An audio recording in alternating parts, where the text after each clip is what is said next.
నీ గమ్యాన్ని నీవు తెలుసుకో మిత్రమా. మనిషి జీవితంలో కొన్ని క్షణాలు ఉంటాయి. అవి మనల్ని పూర్తిగా కుదిపేస్తాయి. ఏం చేయాలో తెలియని పరిస్థితులు, ఏ సమస్య ఎలా పరిష్కారమవుతుందో అర్థం కాక గందరగోళానికి గురిచేసే సందర్భాలు. అలాంటి వేళల్లో చాలామంది భయపడతారు. కొందరు తడబడి తప్పు నిర్ణయాలు తీసుకుంటారు, మరికొందరు పరిస్థితులకు లొంగిపోతారు. కాని మన జీవితంలో ఒక చిన్న రహస్యం ఉంది. సమస్యను గెలవడానికి మనస్సు ప్రశాంతంగా ఉండాలి. ఆలోచన తెలివిగా ఉండాలి. ఒక చిన్న పట్టణంలో ఒక వ్యాపారి ఉండేవాడు. అతనికి ఒక అందమైన, తెలివైన కూతురు. ఆ వ్యాపారి కొన్ని కారణాల వల్ల ఒక లోన్ శాఖ వద్ద పెద్ద మొత్తం అప్పు చేశాడు. ఆ లోన్ శాఖ ఒక దుర్మార్గమైన, లోభి వృద్ధుడు. అతని చూపు వ్యాపారి కూతురుపైనే ఉండేది. ఆమెను ఏమైనా చేసి పెళ్లి చేసుకోవాలని అతని మనసులో దురుద్దేశం ఉంది. ఒకరోజు అతను వ్యాపారిని పిలిచి, నీ మొత్తం అప్పు రద్దు చేస్తా. కానీ నువ్వు నీ కూతురిని నన్ను పెళ్లి చేసుకునేందుకు ఇవ్వాలి అని అన్నాడు. ఆ మాట వింటూనే వ్యాపారి ముఖం అసహ్యంతో నిండిపోయింది. కూతురు కూడా పక్కనే నిలబడి అన్నీ వింటూ ఆ మనిషి దురాశను అర్థం చేసుకుంది. అతడు తిరస్కరించడంతో లోన్ శాఖ ఒక కొత్త ఆట ఆడాడు. బయటకు చూస్తే న్యాయంగా కనిపించే, కానీ లోపల మాత్రం పూర్తిగా మోసంతో నిండిన ఆట. సరే అని శాఖ అన్నాడు, ఇలా చేద్దాం. ఒక సంచిలో 2 రాళ్లు వేస్తాను, ఒక తెలుపు, ఒక నలుపు. నీ కూతురు వాటిలో ఒకదాన్ని తీసుకుంటుంది. నలుపు రాయి తీసుకుంటే అప్పు రద్దు, కాని ఆమె నన్నే పెళ్లి చేసుకోవాలి.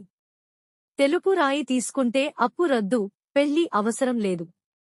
చూస్తే ఇది సరైన ఒప్పందంలాగా కనిపించింది. కాని నిజం ఏమిటంటే లోన్ శాఖ మోసం చేయబోతున్నాడు. వ్యాపారి ఇంటి తోటలో రాళ్ల దారిపై వాలి రాళ్లు తీసుకుంటూ ఉండగా వ్యాపారి కూతురు ఒక ముఖ్యమైన విషయం గమనించింది. అతను 2 నల్ల రాళ్లనే తీసుకుని సంచిలో వేశాడు. తెలుపు రాయి ఏదీ లేదు. ఆ పరిస్థితి ఎంత భయంకరమో ఆలోచించండి. ఒకవైపు ఓ దుర్మార్గుడు, మరోవైపు నిస్సహాయ స్థితిలో ఉన్న తన తండ్రి. తన జీవితమంతా ఒక నిమిషంలో మారిపోవచ్చు. అప్సప్తమైన నిర్ణయం తీసుకుంటే తన తండ్రి అప్పు కష్టంలోనే పడిపోతాడు. తనను తాను బలిచేస్తే తన జీవితమే నాశనం అవుతుంది. కాని ఆ అమ్మాయి భయపడలేదు. పరిగెత్తి సంచిని దూరం విసరలేదు. అరిచి మోసం బయటపెట్టలేదు. లేదంటే తన తండ్రి అప్పు చెల్లించలేని స్థితిలోనే ఉండిపోతాడు. అది కాకుండా ఆమె గమనించింది, ఆలోచించింది, మరియు తెలివిగా వ్యవహరించింది. ఆమె సంచిలోకి చెయ్యి పెట్టి రాయి తీసుకుంది. తీసుకున్న వెంటనే ఆమె ఉద్దేశపూర్వకంగా రాయిని నేలమీద ఉన్న ఇతర రాళ్ల మధ్య పడేసింది. తరువాత పూర్తిగా ప్రశాంతంగా ఇలా చెప్పింది, అయ్యో! రాయి చేతిలోంచి జారిపోయింది. కాని సమస్య లేదు. సంచిలో మిగిలిన రాయిని చూసేస్తే నేను ఏ రాయి తీసుకుందో తెలుస్తుంది కదా. ఇప్పుడు సంచిలో మిగిలింది ఏ రాయి? నల్ల రాయి మాత్రమే. అంటే ఆమె తీసుకున్నది తప్పనిసరిగా తెలుపు రాయి అని భావించాల్సిందే.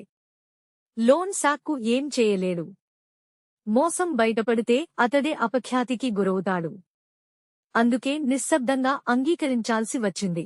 అలా ఆ అమ్మాయి తన తండ్రిని కాపాడింది, తన స్వేచ్ఛను కాపాడింది, తన తెలివితో మోసగాడిని ఓడించింది. ఈ కథ మనకి చెప్తున్న సందేశం చాలా లోతైనది.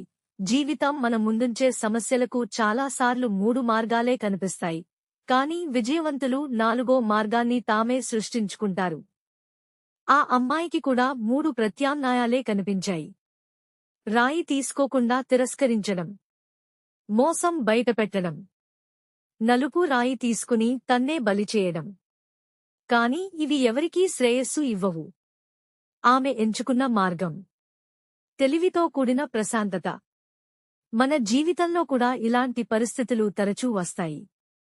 కొన్ని సందర్భాలు మనకు పూర్తిగా అన్యాయంగా అనిపిస్తాయి. కొంతమంది మన బలహీనతలను వాడుకోవాలని చూస్తారు. కొన్ని సమస్యలు మనల్ని పక్క మూలకు నెడతాయి. అవి అన్నీ ఒకే సందేశం చెబుతాయి. సమస్య పెద్దదా చిన్నదా అన్నది ముఖ్యం కాదు. మన మనసు ఎంత ప్రశాంతంగా ఉందో, మన ఆలోచన ఎంత తెలివిగా పనిచేస్తుందో అదే ముఖ్యం. మనసు భయపడవచ్చు, కానీ మెదడు మాత్రం భయపడకూడదు. కోపం, తొందర, గందరగోళం ఎప్పుడూ తప్పు దారి చూపుతాయి.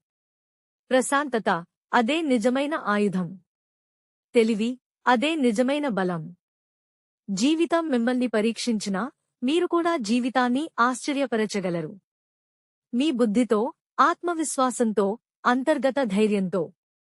కాబట్టి గుర్తుంచుకోండి, ప్రతి సమస్యలో ఒక పరిష్కారం దాగి ఉంటుంది. మనస్సు స్థిరంగా ఉన్నప్పుడు మాత్రమే ఆ పరిష్కారం కనబడుతుంది.